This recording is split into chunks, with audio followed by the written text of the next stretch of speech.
কংগ্ৰেছী বিধায়ক ৰূপজ্যোতি কুৰ্মীয়ে 2021ত বিচাৰিলে মুখ্যমন্ত্ৰীৰ পদ। ৰাজ্যৰ 1 কোটি চাহ জনগোষ্ঠীৰ প্ৰতিনিধিক লাগে এইবাৰ মুখ্যমন্ত্ৰীৰ পদ। বিধায়ক ৰূপজ্যোতি কুৰ্মীৰ সৈতে বৰ্তমান উপস্থিত আছে আমাৰ যোৰহাটৰ বিৰোধী প্ৰদীপ বৰা। আমি পুনে গৈছো প্ৰদীপ বৰাৰ ওচৰলৈ। হয়, মোৰ লগত আছে বিধায়ক ৰূপজ্যোতি কুৰ্মী। যিহেতু তেওঁ কালি কৈছে যে ৰাজ্যত প্ৰায় 1 কোটি চাহ জনগোষ্ঠীয় লোক আছে আৰু চাহ জনগোষ্ঠীয় লোকৰ পৰা এবাৰ মুখ্যমন্ত্ৰী হ'ব লাগে আৰু 21ৰ নিৰ্বাচনত যদি কংগ্ৰেছ জিকে তেন্তে আপুনি নিজে মুখ্যমন্ত্ৰী পদৰ দাবীদাৰ হ'ব বিচাৰিছে। অকণমান বিস্তৃতভাৱে জানিব বিচাৰিম। চাওক, চাহ জনগোষ্ঠীৰ লোকসকল ইয়াত 1826 চনৰ অৰ্থাৎ 92 সন্ধিৰ পিছতে আহিছিল। অৰ্থাৎ ভাৰতৰ স্বাধীনতা হোৱা আগতে ইয়াত আহি আজিৰ তাৰিখত আজি অসম চাহৰ কাৰণে বিখ্যাত। গোটেই বিশ্বতে ইয়াত অৰ্থনৈতিকভাৱে অৱদান, অসমৰ সুনাম কৰাত অৱদানৰ পৰা আদি কৰি অসমৰ খেল জগতখনৰ লগত অৱদান, সাংস্কৃতিক জগতখনৰ লগত, ইয়াৰ লগতে ৰাজনৈতিক জগতখনৰ, সামাজিক জগতখনৰ লগত আমি বহু প্ৰকাৰে অৱদান আগবঢ়াইছোঁ। আমি সেইদিনা পিংকী কৰ্মকাৰ ডিব্ৰুগড় বৰবৰা বাগানৰ অলিম্পিকৰ টৰ্চ ভাৰতবৰ্ষৰ হৈ পেলাই লৈ আমাৰ লণ্ডন অলিম্পিকত প্ৰতিনিধিত্ব কৰাই হওক। আজিৰ তাৰিখত যদি আমি খেল জগতখনৰ যদি চাওঁ, প্ৰাঞ্জল ভূমিজ বৰ্তমান ISCL ফুটবল খেলি আছে। ইয়াৰ লগতে নাৰ্জাৰী ডাঙৰীয়া এজন তেওঁ ফুটবল খেলি আছে। যদি এই খেলৰ লগতো আমাৰ ভাৰতৰ হৈ পেলাইও বিভিন্ন দলত আজি হকীতে হওক বা আজি ফুটবলতে হওক প্ৰতিনিধিত্ব কৰাই হওক, বিভিন্ন মত আজি প্ৰতিনিধিত্ব কৰি আহিছে। অৰ্থাৎ আমাৰ এটা সময়ত ৰাজ্যসভাত লোকসভাত আমাৰ প্ৰতিনিধি থকাৰ উপৰিও আমি জনাত বৃহত্তৰ এই আমাৰ 3 কোটি 30 লক্ষ জনসংখ্যাৰ ভিতৰত চাহ জনগোষ্ঠীৰ লোকসকলৰ জনসংখ্যা যিহেতু 1 কোটিৰ ওচৰা-ওচৰি আছে, অসমত আমি এতিয়ালৈকে মুখ্যমন্ত্ৰীৰ দৰে পদবী এতিয়ালৈকে পোৱা নাই। সেইকাৰণে আমি সুযোগ বিচাৰিছোঁ আৰু আমাৰ এনে লাগিছে ধাৰণা যে কংগ্ৰেছ দলৰ চৰকাৰ হ'ব আৰু কংগ্ৰেছ দলৰ চৰকাৰ হ'লে আমাৰ চাহ জনগোষ্ঠীৰ পৰা এবাৰ মুখ্যমন্ত্ৰীৰ পদবীটো বাবে সুযোগ দিব লাগে বুলি আশা। মই কোৱা নাই যে মোকেই দিব লাগে বা মই 3বাৰহে বিধায়ক, এনেকৈ 4 বা 5 বাৰ বিধায়কো আছে, কোনোবা সাংসদ, কোনোবা মন্ত্ৰী, কেন্দ্ৰীয় মন্ত্ৰী থকাও লোক আছে। কাৰোবাক হ'লেও দিয়ক, সেইটো আমি বিচাৰিছোঁ। আপুনি নিজে আপুনি নিজে দাবীদাৰ বুলি কৈছে যে 3বাৰকৈ আপুনি কণ্টিনিউ জিকি আহিছে। এতিয়া চৰকাৰ বিজেপিৰ আছে যদিও আপুনি মৰিনীৰ পৰা কংগ্ৰেছ দলৰ হৈ আপুনি প্ৰতিনিধিত্ব কৰি আছে। যদি আপোনাক হাইকমাণ্ডে বিচাৰে তেতিয়া আপুনি মুখ্যমন্ত্ৰী জনগোষ্ঠীক প্ৰতিনিধিত্ব কৰিবলৈ আপুনি হ'ব বিচাৰিম নাই? চাওক, মই জনাত মই বহু অভিজ্ঞতাপূৰ্ণ এজন ব্যক্তি বুলি মই নকওঁ, কিন্তু এই 3গৰাকী বিধায়কত মই শাসকীয় দলৰ মুখ্যমন্ত্ৰী দেখিলোঁ আৰু বৰ্তমান মই যদিও বিৰোধীত আছোঁ, বৰ্তমান মুখ্যমন্ত্ৰীগৰাকীকো দেখিছোঁ। অন্য মুখ্যমন্ত্ৰীসকলে কেনে কাম কৰি আছে বা অন্য ৰাজ্যসমূহত গৈ আমাৰ অসম বিধানসভা সমিতিবোৰৰ মই সদস্য হৈ এই 15 বছৰে মই বহু এনেকৈ ভাৰতবৰ্ষৰ বিভিন্ন ৰাজ্যত গৈছোঁ। আৰু বিশেষকৈ সংবিধান এখন আছে আমাৰ ভাৰতবৰ্ষৰ। ইয়াৰ লগতে সংবিধানৰ উপৰিও আমাৰ বিভিন্ন আমাৰ ৰাজ্যৰ কিছু নিয়মাৱলী আছে। সেই নিয়মাৱলীৰ পৰা আদি কৰি আমাৰ বিভিন্ন ভাষা লোক, বিভিন্ন জাতি জনগোষ্ঠীৰ লোকসকলৰ পৰা আদি কৰি কেন্দ্ৰ চৰকাৰৰ পৰা এটা অনুদান আহে, ৰাজ্য চৰকাৰৰ এটা নিজৰ ৰাজহ থাকে, অনুদান থাকে। কেনেধৰণে কাম কৰিব লাগে, বিত্তমন্ত্ৰী হেমন্ত বিশ্ব শৰ্মা ডাঙৰীয়াৰ লগতো এটা সময়ত মই ঘনিষ্ঠ আছিলোঁ আৰু কেনেধৰণে কাম কৰিছিল, বিত্তমন্ত্ৰীসমূহে কেনেকৈ কাম কৰিছিল, ইয়াৰ লগতে আমাৰ অৰ্থনীতিবিদসকলৰ। এইটোৱে কৈছোঁ, ৰাজনীতিত বয়সৰ কথা নাহে, অভিজ্ঞতাৰ কথা। আপোনাৰ 15 বছৰৰ অভিজ্ঞতা, ৰাজ্যৰ বাহিৰতো কাম কৰিছে। সেই যদি আপুনি মুখ্যমন্ত্ৰী পদৰ দাবীদাৰ হিচাপে যে বিচাৰে হাইকমাণ্ডে বা আপুনি নিজে কি কয়? হয়, চাওক, মই মানুহৰ বিচাৰটো গণতান্ত্ৰিক অধিকাৰ আছে, আমাৰ দলৰো এটা অধিকাৰ আছে এনেকৈ কিবা বিচৰাটো। এতিয়া দিয়ে নিদিয়ে দলে সিদ্ধান্ত ল'ব। কিন্তু মোৰ এনে লাগিছে যে মই ডেকাচামৰ কথা মই এতিয়া উপলব্ধি কৰিছোঁ। ডেকাচামৰ তেনেকুৱা মনৰ ক্ষোভ, মনৰ দুখ পৰা আদি কৰি মই BTD অঞ্চলত গৈছোঁ, গোসাইগাঁও অঞ্চলত গৈছোঁ, ইয়াত ডিমাহাছাও অঞ্চলত গৈছোঁ, কাৰ্বি অঞ্চলতে হওক বা অসম নাগালেণ্ডৰ সীমা সমস্যা লৈ পেলাই মই সীমান্তত গৈছোঁ। অসম অৰুণাচলৰ সীমান্ততো মই গৈছোঁ, অসম মেঘালয় সীমান্ততো গৈছোঁ, অসম মিজোৰাম সীমান্ততো গৈছোঁ, অৰ্থাৎ বৰাক উপত্যকাত। সেইকাৰণে মোৰ জনাত মই পূৰা সম্পূৰ্ণ জ্ঞান আহৰণ কৰিছোঁ বুলি নকওঁ। য়ং জেনেৰেশ্যনে বিচাৰে মোৰ কম বছৰ মানে কমটি দিনত মই বহু জ্ঞান আহৰণ কৰিলোঁ বুলি নকওঁ। অসমৰ কিন্তু বিভিন্ন জ্বলন্ত সমস্যাৰ বিষয়ে ইতিমধ্যে জ্ঞান অলপ হ'লেও আহৰণ কৰিছোঁ সেইকাৰণে মই কিছু অসমৰ ৰাইজৰ সমস্যা সমাধান কৰিব পাৰিম আৰু উপযুক্ত বুলি নিজকে মই বিবেচনা কৰিছোঁ আন এটা কথা যে কংগ্ৰেছ আৰু UDFৰ মিত্ৰতাক লৈ বিভিন্ন ধৰণৰ বহুধা বিভক্ত হৈছে বিভিন্ন মতামত স্পষ্ট কথা আপুনি বিচাৰে নে নিবিচাৰে মই স্পষ্ট আগতো কৈছিলোঁ আজিও কৈছোঁ কালিও মই চিঞৰি ক'ম কংগ্ৰেছ আৰু UDFৰ কেতিয়াও মিত্ৰতা মই নিবিচাৰোঁ এই মই নিবিচাৰৰ কাৰণ অন্য একো নাই যে কংগ্ৰেছ 136 বছৰৰ এটা পুৰণি ৰাজনৈতিক দল আৰু UDF সেইদিনা 15 বছৰ আগত 2005 চনত জন্ম হোৱা UDF দল অৰ্থাৎ আমি আমাৰ অভিজ্ঞতাৰ ওপৰত বিশ্বাস আৰু আমাৰ নিজৰ কৰ্মপন্থাৰ ওপৰত বিশ্বাস ৰাখি আমাৰ নিজৰ আত্মবিশ্বাসটোৰ ওপৰত বিশ্বাস ৰাখি আমি আগবাঢ়িলে আমি বেছি সফল হ'ম বুলি মোৰ বিশ্বাস প্ৰাক্তন মন্ত্ৰী ৰকিবুল হুছেইন এতিয়া কংগ্ৰেছত অপ্ৰাসংগিক বুলি আপুনি কালি কৈছে যে যিবিলাক মিটিং কৰিছে উজনি অসমত তেওঁ ফুৰিবলৈ আহিছে পূজা ফুৰিছে হাইকমাণ্ডে বা দলীয়ভাৱে তেওঁক পঠিওৱা হোৱা নাই নাই এইটো হাইকমাণ্ডৰ ফালৰ পৰা যদিও গোপন পত্ৰ আছিল ইতিমধ্যে সংবাদ মাধ্যমৰ ওচৰত ফাদিল হ'ল কেনেকৈ ফাদিল হ'ল এইটো এটা বিশ্বাস্য বিষয় কিন্তু ফাদিল হ'ল আৰু হাইকমাণ্ডেও ক্ষোভিত আৰু হাইকমাণ্ডেও এতিয়া নিৰ্দেশনা দিব লগা হ'ল যে প্ৰদেশ কংগ্ৰেছ কমিটিৰ সভাপতিয়ে এইসমূহ নিয়ন্ত্ৰণ কৰক এনেকুৱাকৈ কোনোবাই নেতাই যিজন কোনো নেতা নহয় তেওঁ যদি চাওঁ বিৰোধী দলৰ উপদলপতি তেওঁ বিৰোধী দলৰ নেতা নহয় প্ৰদেশ কংগ্ৰেছ কমিটিৰ তেওঁ উপসভাপতি তেওঁ সভাপতি নহয় আৰু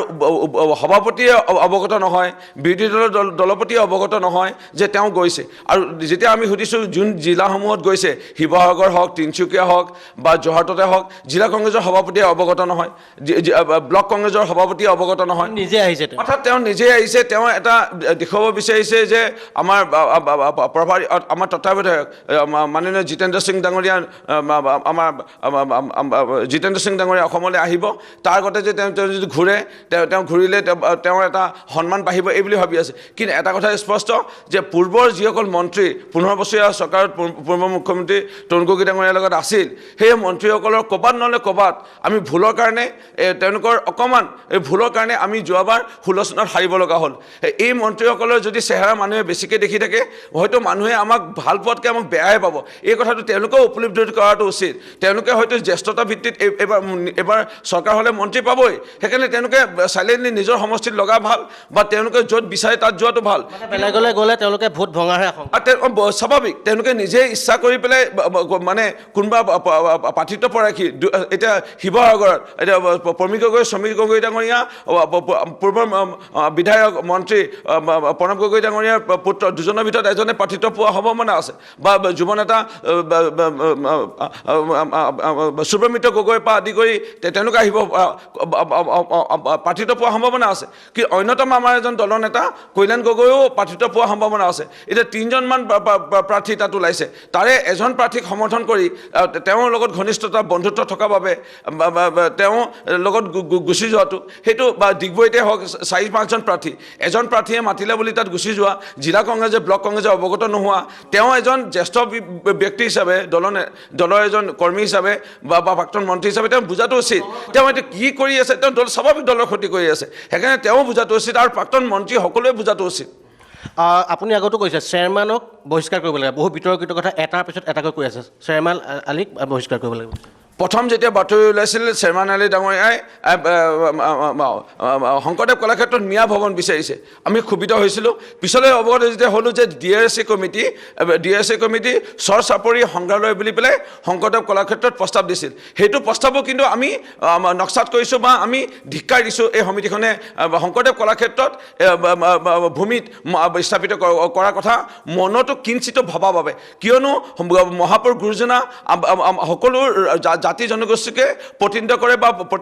তেওঁ আমাৰ প্ৰতীক আৰু শংকৰদেৱ কলাক্ষেত্ৰত চকু দিয়াটোৱে ডাঙৰ অপৰাধ সেইকাৰণে এই সমিতিখনে উৎপল দত্ত ডাঙৰীয়া BJP BPF মিলা AGP 10জন বিধায়ককো চেয়াৰমেন আলীটো দোষী তেওঁক বহিষ্কাৰ কৰিবই লাগে ইমিডিয়েট বহিষ্কাৰ কৰিব লাগে আমি পলম কেলে কৰিছোঁ সেইটো মই আচৰিত কংগ্ৰেছৰ পৰা বহিষ্কাৰ কৰিব লাগে মিয়া ভৱনৰ নাম সভাপতিয়ে তেওঁলৈ 2-3 দিন পিছত চিঠি লিখিলে যে মোক নুখুলিবলৈ কালি কিন্তু তেওঁ বাঘবোৰত পুনৰ শপত ল'লে মই মিয়া বুলি বহুত মানুহ শপত লোৱালে মই মিয়া সভাপতিৰ পত্ৰৰ কিন্তু তেওঁ কোনো গুৰুত্ব নিদিলে চাওক মিয়া যিসকল লোক আমি সকলোৱে জানো যে যিসকল ইছলাম ধৰ্মৰ লোক মুছলিম লোক আৰু বেংগলী সম্প্ৰদায়ৰ লোক তেওঁলোক আমাৰ অসমত যথেষ্টখিনি অৱদান আগবঢ়াই গৈছে আজি অৱদান বুলি ক'লে আজি যি আমি চব্জি খাই আছোঁ আজি চাগে বোধহয় 60-70% তেওঁলোকৰ চব্জি আমি খাই আছোঁ।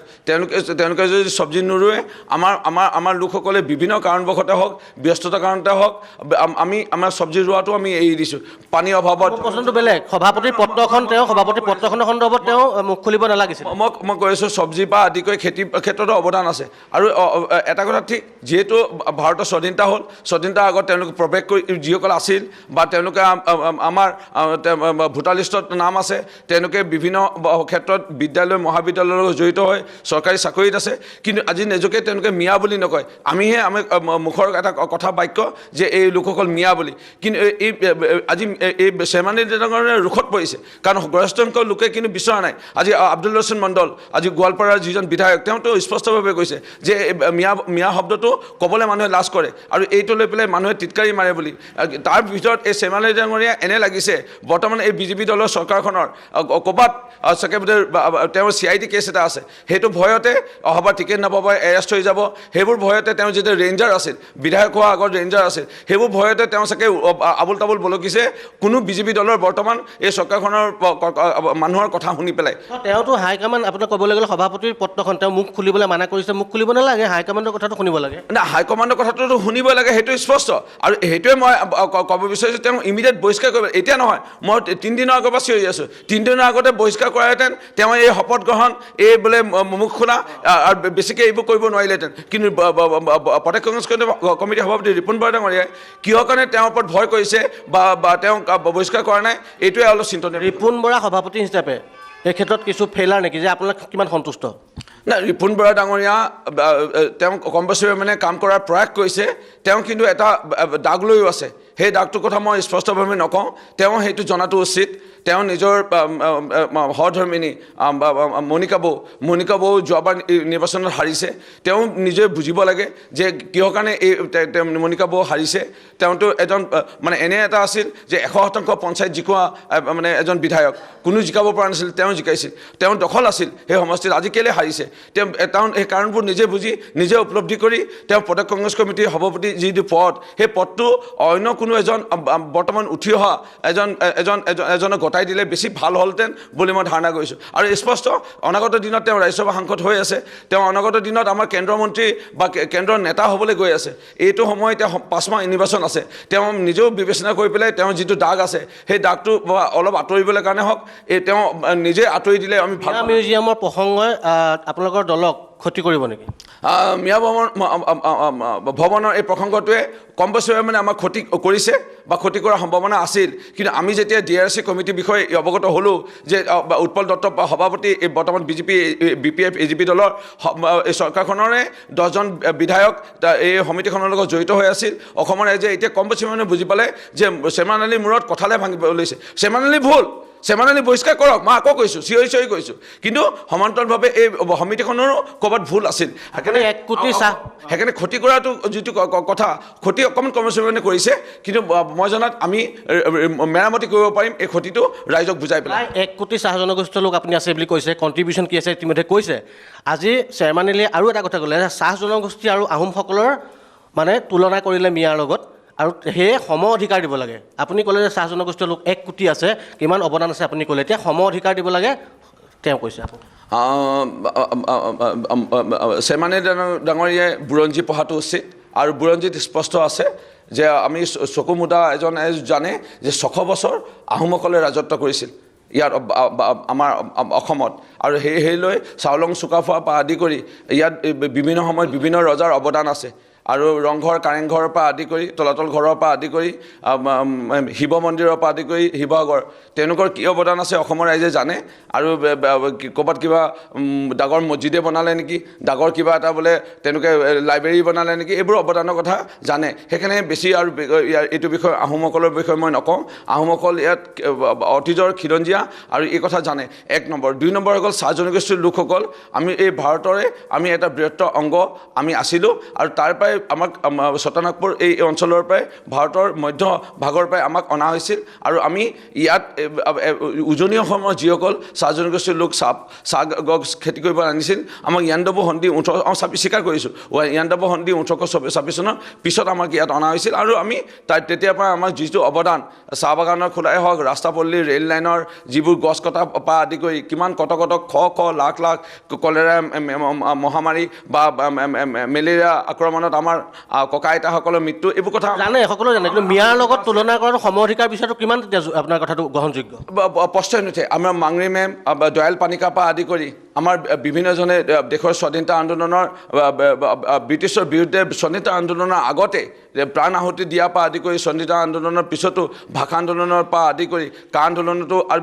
মৃত্যু হোৱাৰ পৰা আদি কৰি বহু এনেকুৱাকৈ আছে কিন্তু এই চেয়াৰমেনে তুলনা কৰিব নালাগিছিল তেওঁ ভুলৰ ওপৰত ভুল কৰি গৈ আছে অৰ্থাৎ তেওঁ এতিয়া এইবাৰ হাৰিব আৰু মাছ এটা যেতিয়া যাব হয় মৃত্যু হ'ব হয় তেতিয়া খুব চটপটাই তেওঁ অলপ চটপটাইছে এটা সময়ত আছিলে ৰেঞ্জাৰ CID কেলেংকাৰীৰ লগত তেওঁ জড়িত হ'ল মই আপোনাক আন এটা প্ৰসংগ মই কৈ দিব বিচাৰিছোঁ ADF-ৰ বিধায়ক আছিল ADF-ৰ পৰা তেওঁ খেদা খালে খেদা খাই পেলাই ADF-ৰ প্ৰাৰ্থিত্ব নাপাব বুলি গম পাই তেল মাৰি পেলাই আহিলে কংগ্ৰেছ দলত যেতিয়া এতিয়া আহিল কংগ্ৰেছ দলৰ এতিয়া মই যিমান দূৰ জানো বাগবৰৰ পৰা 4-5জন উচ্চ শিক্ষিত খুব ভাল কংগ্ৰেছ দলৰ এনেকুৱাকৈ নেতাকৰ্মী ওলাই আহিছে তেওঁলোক টিকেট পোৱাৰ সম্ভাৱনা আছে অহাবাৰ তেওঁ গম পাইছে যে তেওঁ টিকেট নাপাব এইবোৰ চিঞৰ কৰিলে তেওঁ ভোট পাব সামৰিম কিন্তু এটা কথা আপোনাক পুনৰ সুধিম ইতিমধ্যে ক'লে যে আপোনাৰ কোনো দলীয় নেতৃত্ব নপঠিওৱাকৈ কোনো নিৰ্দেশনা নিদিয়াকৈ ৰকিবুল হুছেইনে উজনিৰ বিভিন্ন স্থানত সভা কৰি ফুৰিছে এটা সমষ্টিত 4-5জন প্ৰাৰ্থিত্বৰ দাবীদাৰ আছে এজনক লৈ মিটিং কৰিছে এনে কাণ্ডই উজনিত কংগ্ৰেছক ক্ষতি কৰিব নেকি দলটোক ক্ষতি কৰিব নেকি আপুনি কৈছে যে এইবিলাক নিজে ঘূৰি ফুৰিছে স্বাভাৱিক প্ৰদেশ কংগ্ৰেছ কমিটিয়ে অৱগত নহয় জিলা কংগ্ৰেছে অৱগত নহয় ব্লক কংগ্ৰেছে অৱগত নহয় তাৰপিছতো আজি ৰকিবুল হুছেইন ডাঙৰীয়া ঘূৰি ফুৰাটোৱে স্বাভাৱিকভাৱে ক্ষতি কৰিব কাৰণ তেওঁ নিজেও জানিব লাগে তেওঁ এটা দাগ আছিল আৰু সেই দাগটো লৈ পেলাই আমাৰ ক্ষতিগ্ৰস্ত হৈছে 2016 চনৰ নিৰ্বাচনত হৰা পিছলৈ গৈ পেলাই পঞ্চায়ত বা পিছলৈ গৈ পেলাই লোকসভা নিৰ্বাচনত হৰা তেওঁ নিজেও বুজিব লাগে সেই দাগটোনো কি আৰু সেই কথাবোৰ তেওঁ নিজে উপলব্ধি কৰি তেওঁ যি মন্ত্ৰিত্বত আছিল সেই মন্ত্ৰিত্ব দপ্তৰসমূহত কিমান সফল হৈছিল তেওঁ ক'ৰবাত কিবা অসুবিধা তাত হৈছিলে নেকি যাৰ কাৰণে আমাৰ ভোট কমিছিলে নেকি এই কথাবোৰ গম পাই তেওঁ নিজেও বহি দিব লাগিছিলে স্বাভাৱিক ক্ষতি হ'ব আৰু এটা কথা ঠিক ৰকিবুল হুছেইনৰ আগমনে এই এনেকৈ ঘূৰি ফুৰাত তেওঁ আমাৰ কাৰণে কোনো মানে কিবা বেছি ব্যাপক ক্ষতি হ'ব নহয় অকণমান ক্ষতি হ'ব সেইকাৰণে তেওঁ কিবা আহিলে ক'ৰবাত ঘূৰি ফুৰিলে ক্ষতি হোৱা বা আমাৰ ভোট বহা লৈ পেলাই ইমান কথা নাই আপুনি ক'লে যে আমাৰ কাৰণে ইমান ফেক্টৰ নহয় বুলি মই ধাৰণা কৰোঁ আপুনি ক'লে যে দলৰ সভাপতি ৰিপুণ বৰাৰো দাগ আছে ৰকিবুল হুছেইনৰ দাগ আছে কি দাগনো কি দাগৰ কথা ক'লে সেইবোৰ কথা মই বহলভাৱে ক'ব বিচৰা নাই এতিয়া ৰাইজে জানে মানে নিৰ্বাচনলৈ 5 মাহ বাকী আছে সেইকাৰণে আমি বেছিকৈ মই ক'ব বিচৰা নাই আমাৰ দলৰ এটা ভাল পৰিচয় এটা হৈ আছে সেইকাৰণে মই এই দাগবোৰৰ কথা মই বেছি ক'ব বিচৰা নাই যিসকল ব্যক্তিৰ নাম ক'লোঁ তেওঁলোকে নিজৰ দাগৰ কথা নিজে উপলব্ধি কৰক আৰু নিজে এই দলৰ স্বাৰ্থত বুলি মই কৈ আছোঁ স্বাৰ্থপৰ নহ'ব দলৰ স্বাৰ্থত আৰু অসমৰ ৰাইজৰ স্বাৰ্থত আপোনালোকে নিজে বিবেচনা কৰি পেলাই আমি আশা কৰিছোঁ 2021 আপোনালোকৰ চৰকাৰ হ'ব 1 কোটি লোকে আপোনাক প্ৰতিনিধিত্ব কৰিব ইতিমধ্যে আপুনি কৈছে ইয়ং জেনেৰেশ্যনে আপোনাক বিচাৰিছে যদি আপুনি মুখ্যমন্ত্ৰী হয় অসমৰ কোনকেইটা কাম আপোনাৰ প্ৰধান কাম আপুনি কোনটো আপোনাৰ দৃষ্টিত পৰিব চাওক প্ৰথম কথা হ'ল অসমৰ ৰাইজৰ এটাই ডাঙৰ সমস্যা প্ৰত্যেক জাতি জনগোষ্ঠী বিদেশী বাংলাদেশী NRC আমাৰ সম্পূৰ্ণ হৈ গ'ল ইয়াত আমাৰ 19 লক্ষ লোক বাদ পৰিলে ইয়াত কোন স্বদেশী সেয়া প্ৰথম প্ৰাধান্য হ'ব স্বদেশী ৰাখি বিদেশী ইয়াৰ পৰা টালি টোপোলা বান্ধি গাড়ীত ভৰাই আমি সীমান্তত আমি তেওঁলোকক পাৰ কৰি পেলাই নিজ তেওঁলোকৰ যি দেশলৈ আমি তেওঁলোকক বিদেশী দ্বিতীয় বিশেষকৈ আমাৰ বৃহত্তৰ চাহ জনগোষ্ঠী 351 টকা গোটেই অংক আছে সেই মৰ্মে CCPয়ে অসম সামঞ্জস্য সংঘই আগৰ পৰা যেনে নিৰ্ধাৰণ কৰি আহিছিল তেওঁলোকৰ মজুৰি সেই মজুৰি বৰ্তমান বিজেপি দলৰ চৰকাৰ হোৱাৰ আগত কৈছিলে 350 টকা বঢ়াই দিম অহাৰ পিছত তেওঁলোকে নিজেই সোমাই লৈ অসম সামঞ্জস্য সংঘ CCPয়ে লগত প্ৰৱেশ কৰিলে কিন্তু এতিয়ালৈকে মজুৰি বৃদ্ধি কৰিব পৰা নাই সেই মজুৰি বৃদ্ধি কৰা মোৰ এটা দ্বিতীয়টো চাহ জনগোষ্ঠী হৈ কাম কৰিব হয় তৃতীয়টো অসমৰ ৰাইজৰ বিভিন্ন সমস্যা অসমৰ প্ৰায় 33খন জিলাক মানে এফেক্ট কৰে বা ক্ষতিগ্ৰস্ত কৰে বানপানী যিটো ৰাষ্ট্ৰীয় সমস্যা লৈ পেলাই ইমান চাগে ডাঙৰ সমস্যা হ'ব নালাগিব আমাৰ প্ৰাৰম্ভিক কাম আগত আগবাঢ়িছিল ক'ৰবাত কিবা কাৰণত ৰৈ গ'ল আমাৰ চৰকাৰ সময়তো ৰৈ গ'ল এই চৰকাৰো গুৰুত্ব নিদিলে কিন্তু ৰাষ্ট্ৰীয় সমস্যা ৰূপে মই এই অসমৰ বানপানী আৰু গৰাখহনীয়া এটা মূল সমস্যা ৰাষ্ট্ৰীয় সমস্যা হিচাপে স্বীকৃতি দিয়াৰ ক্ষেত্ৰত উদ্যোগ ল'ম শেষত মই এটা কথা সুধোঁ আজি কংগ্ৰেছৰ আন এজন বিধায়ক কমলাক্ষ দেৱ পুৰকাষ্ঠই অলপ আগতে ক'লে যে কলাক্ষেত্ৰত এতিয়া বঙালী মিউজিয়াম লাগে এবাৰ মিয়া মিউজিয়াম এবাৰ বঙালী মিউজিয়াম